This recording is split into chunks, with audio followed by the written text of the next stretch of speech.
மகா சிவராத்திரி 2026 விரதம். சிவனுக்குரிய 5 விதமான சிவராத்திரிகள் பற்றி உங்களுக்கு தெரியுமா? மகா சிவராத்திரினா விரதம் இருக்கணும், அப்புறமா வழிபாடு செய்யணும். இது பற்றி எல்லாருக்குமே தெரியுங்க. ஆனால் மகா சிவராத்திரி அன்று நைட்டில் கண்விழிக்க காரணம் என்ன அப்படிங்கிறது பலருக்கும் சரியாக தெரியாது. மகா சிவராத்திரி மகத்துவம் பற்றி புரிந்து கொண்டு சிவராத்திரி விரதத்தை அனுசரிப்பது சிறப்புங்க. நாட்டுடைய சிவனே போற்றி, என் நாட்டுவருக்கும் இறைவா போற்றி. ஓம் நம சிவாய. சிவபெருமானை வழிபட்டு பலங்களும் நலங்களும் பெறுவதற்குரிய அதி அற்புதமான நாள் தான் மகா சிவராத்திரி. சிவனுக்குரிய பிரதோஷங்கள் என பல வகையிலும் சிறப்பு பெறுகிறதோ அதே போலதாங்க சிவராத்திரியும் 5 வகையாக வகைப்படுத்தப்படுது. மகா சிவராத்திரி பூஜைகளும் 4 காலங்களாக பிரிக்கப்பட்டு பூஜைகள் நடத்தப்படுது.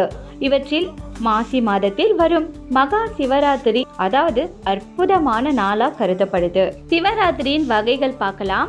யோக சிவராத்திரி என்பது யோகத்தின் மூலம் ஒரு யோகி தனக்கென ஒரு இரவை உருவாக்கி சிவனை வழிபடும் ராத்திரி தான் யோக சிவராத்திரி.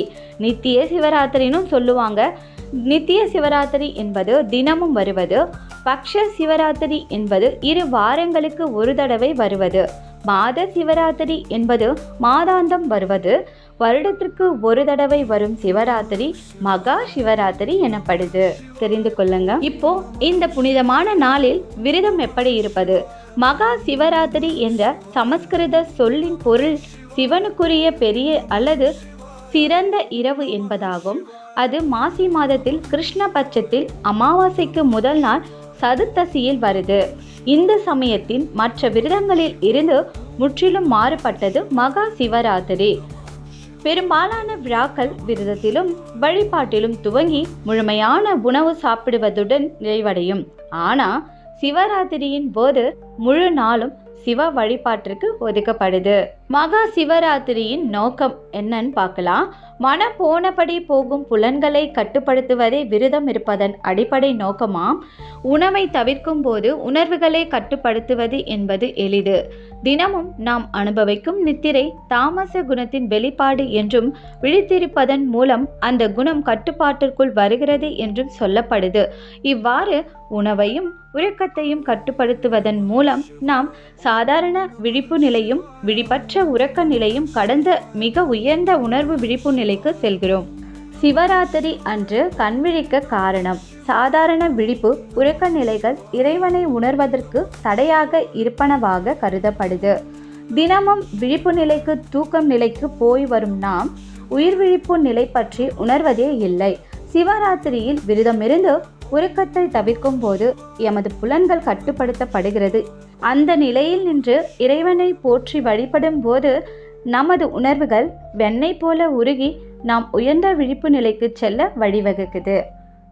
சிவனுக்குரிய அம்சங்கள் மிக மிக முக்கியம். அது என்னன்னு பார்க்கலாம். சிவ புராணத்தின் படி மகா சிவராத்திரி வழிபாட்டில் 6 அம்சங்கள் சேர்க்கப்படுதுங்க.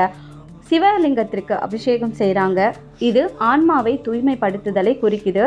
லிங்கத்திற்கு குங்குமம் அணிவித்தல் நல் இயல்பையும் நல்ல பலனையும் வழங்குது. உணவு நெய்வேதித்தல் நீண்ட ஆயுளையும் விருப்பத்தையும் நிறைவேற்றுவதையும் குறிக்குது. தீபமிடுதல் செல்வத்தை வழங்கும். எண்ணெய் விளக்கேற்றுதல் ஞானத்தை அடைதலை குறிக்குது. வெற்றிலை அளித்தல் உலக இன்பங்களில் திருப்தியை குறிக்கும். இந்த 6 அம்சங்களும் வீட்டிலோ அல்லது கோவிலிலோ சென்று சிவராத்திரி விரதத்தை அனுசரிக்கும் போது இறைவனுக்கு வழங்கப்பட வேண்டியதை என்று வேண்டுவதை என்று புராணங்கள் சொல்லுது. நம்ம சிவராத்திரியில் என்ன செய்யணும் அப்படின்னு பார்த்தீங்கன்னா, சிவராத்திரி அன்று காலையில் எழுந்து புனித நீரில் நீராடி புத்தாடை உடுத்தி சிவனுக்கு உரிய புனித நீர் கொண்டு அபிஷேகம் செய்யணுங்க. கோயிலுக்கு போகும் பக்தர்கள் இரவு முழுவதும் கண் விழித்து இருந்து சிவ நாமங்களை சொல்லி வழிபட வேண்டும். லிங்கத்திற்கு நடைபெறும் அபிஷேகங்களிலும் பூஜைகளிலும் கலந்து கொள்ள வேண்டும். 4 கால பூஜைகளும் நிறைவடைந்த பிறகு தான் வீட்டிற்கு வந்து விரதத்தை நிறைவு செய்ய வேண்டும். முதல் நாள் காலை துவங்கி அடுத்த நாள் காலை வரை தொடர்ந்து சிவநாமங்களை உச்சரித்தபடி இருக்க வேண்டும். ஹரஹர மகாதேவ். ஆன்மீக அன்பர்களே, இந்த பதிவு உங்களுக்கு பயனுள்ளதாக இருக்கும்னு நினைக்கிறேன். முதல்ல அனைவருக்கும் மகா சிவராத்திரி நல்வாழ்த்துக்கள். மேலும் ஆன்மீக தகவலை தெரிந்து கொள்ள நம்ம சேனலை மறக்காமல் சப்ஸ்கிரைப் பண்ணிடுங்க. இறைவனுக்கும் பிரபஞ்சத்திற்கும் நன்றி.